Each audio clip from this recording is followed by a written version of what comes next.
एक बार की बात है, लुढ़कती पहाड़ियों और हरे भरे घास के मैदानों के बीच बसा एक छोटा सा गांव था, जहां एक जवान लड़का अदन नाम से रहता था। अदन की अतुलनीय जिज्ञासा और ज्ञान के लिए एक असंवेदनशील प्यास थी। उसकी जिज्ञासा भरी मनोदशा ने उसे उसके आसपास की दुनिया के रहस्यों का खोजने के लिए प्रेरित किया, और जल्द ही उसे मोटिवेशन के विज्ञान से दिलचस्पी हो गई। इस छोटे से गांव में एक बुजुर्ग संत थे जिनका नाम मास्टर एलियास था, जो अपनी बुद्धिमत्ता और सलाह के लिए मशहूर थे।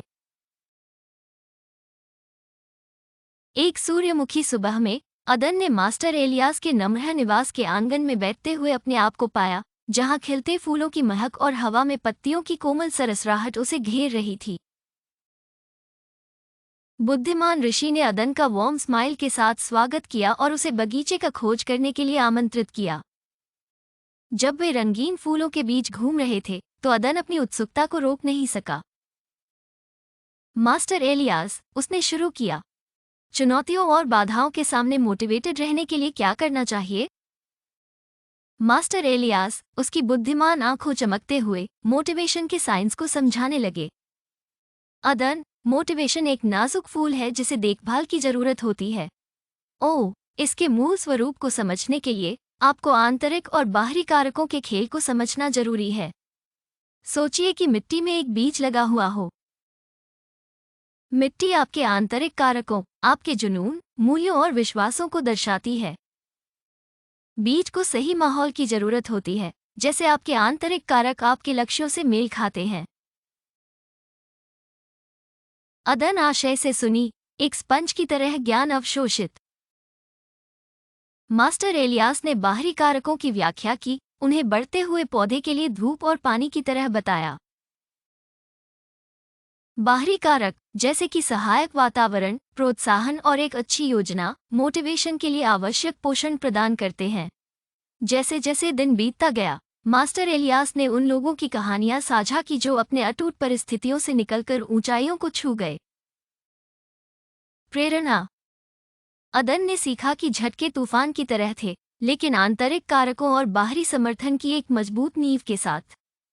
उसने कहानी सुनाने में अपना जुनून खोजा और लेखक बनने का इरादा किया। अदन ने अपने मूल्यों और विश्वासों के साथ अपने कामों को समझौते में रखकर अपने आंतरिक कारकों को बढ़ावा दिया, और उन्होंने अपने परिवार और दोस्तों से सहायता मांगी।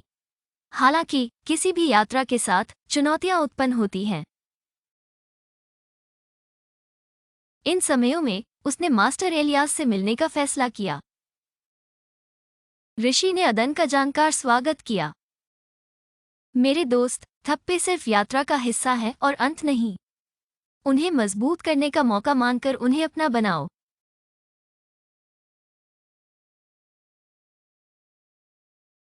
अदन ने इन बातों को अपने दिल में बैठा लिया।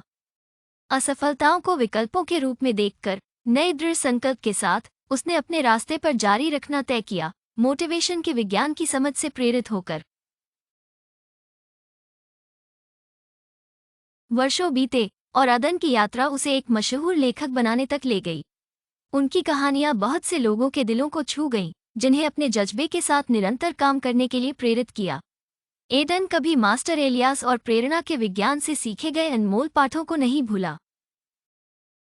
अदन और मास्टर एलियास की कहानी गांव में फैल गई और उससे आने वाली पीढ़ियों को प्रेरणा मिली। गांव वालों को समझ में आया कि प्रेरणा एक अस्थायी भावना नहीं है, बल्कि आंतरिक और बाहरी कारकों के बीच संतुलन की गहरी समझ है। इस छोटे से गांव में जहां पहाड़, मैदान हरे भरे हैं, मोटिवेशन का विज्ञान एक मार्गदर्शक बन गया जो अपनी अनोखी यात्रा पर जारी रहना चाहते हैं। जुनून, मूल्यों और समर्थन का सही मिश्रण हमेशा आपको आगे बढ़ाता है। टिकाऊता के साथ कोई भी अपने दिल में प्रेरणा के फलते फूलते बगीचे की खेती कर सकता है।